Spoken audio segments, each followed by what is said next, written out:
Rana homemade কিচেনে আপনাদের স্বাগত জানাই। আজ আমি বানাবো কচু দিয়ে সয়াবিনের ঝোল। তার জন্য আমি এখানে 250 গ্রাম কচু আর 250 গ্রাম আলুকে ভালো করে ধুয়ে কেটে রেখেছি। আর এপাশে 10 টাকাওয়ালা সয়াবিনের প্যাকেটকে ছেড়ে রেখেছি। এবার এপাশে আমি একটু কড়া বসিয়ে দিয়েছি, পরিমাণ মতো জল দিয়ে দিলাম, অল্প পরিমাণে নুন। এবার কচু, আলু আর সয়াবিন সব একসাথে দিয়ে সেদ্ধ করে নেব। 10 মিনিট পর আমি এবার ঢাকাটা খুলে নেব। কচুগুলো সেদ্ধ হয়ে গেছে নাকি দেখব। সেদ্ধ হয়ে গেছে, এবার জল ঝরিয়ে নেব।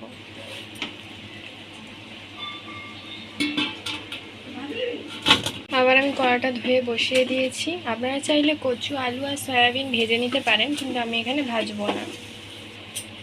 কড়াটা গরম হয়ে গেছে, ওর মধ্যে পরিমাণ মতো সরষের তেল দিয়ে দিচ্ছি, একটি তেজপাতা, অল্প পরিমাণে গোটা জিরে, একটি শুকনো লঙ্কা,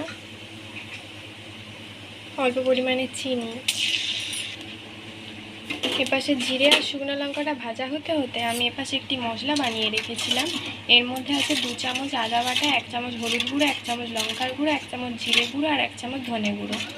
এবার ওটা জল দিয়ে গুলিয়ে নিয়েছি। এবার এসে ভাজাও হয়ে গেছে। এবার ওর মধ্যে ওটা দিয়ে দেব,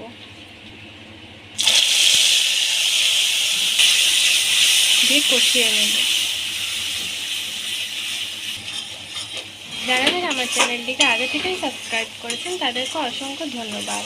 আর যারা যারা সাবস্ক্রাইব করেননি তারা জলদি সাবস্ক্রাইব করে দিন, যাতে নতুন নতুন রান্নার ভিডিও আপনারা দেখতে পারেন। এবার ওর মধ্যে পরিমাণ মতো নুন দিয়ে দেব। আমি একেবারে ঝোলের আন্দাজে নুনটা দিয়ে দিয়েছি। মশলাটা কষানো হয়ে গেছে, দেখুন মশলার গা থেকে তেলও ছাড়ছে, মানে কষানো হয়ে গেছে। এবার সেদ্ধ করে রাখা সয়াবিন, আলু আর কচুগুলো দিয়ে দেব। এবার কষিয়ে নেব। আমার কচু দিয়ে সয়াবিনের ঝোল রেসিপিটা যদি আপনাদের ভালো লেগে থাকে তাহলে সাবস্ক্রাইব করুন আমাদের চ্যানেলটি, যাতে পরের ভিডিওর জন্য নোটিফিকেশন। কষানো হয়ে গেছে, এবার আমি ঝোলের আন্দাজে জল দিয়ে দেবো।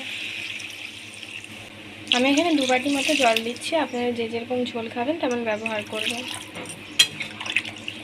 যেহেতু আমি এই সম্পূর্ণ নিরামিষ রান্নাটা করছি, তাই আমি এখানে পেঁয়াজ আর রসুন ব্যবহার করিনি। আপনারা যদি আমিষ খেতে চান তাহলে এখানে ওগুলো ব্যবহার করতে পারেন। এবার আমি ওর মধ্যে গরম মশলা দিয়ে দেব। আমার কচু দিয়ে সয়াবিনের ঝোল তৈরি। এবার আমি নামিয়ে নেব। নামানো হয়ে গেছে। এটি দেখতেও যেমন সুন্দর হয়েছে, গরম গরম ভাতের সাথে দারুণ লাগবে খেতে। তো আপনারাও বাড়িতে বানিয়ে খান আর কমেন্টে জানাবেন কেমন লাগলো। তো ভালো থাকবেন, সুস্থ থাকবেন, টাটা।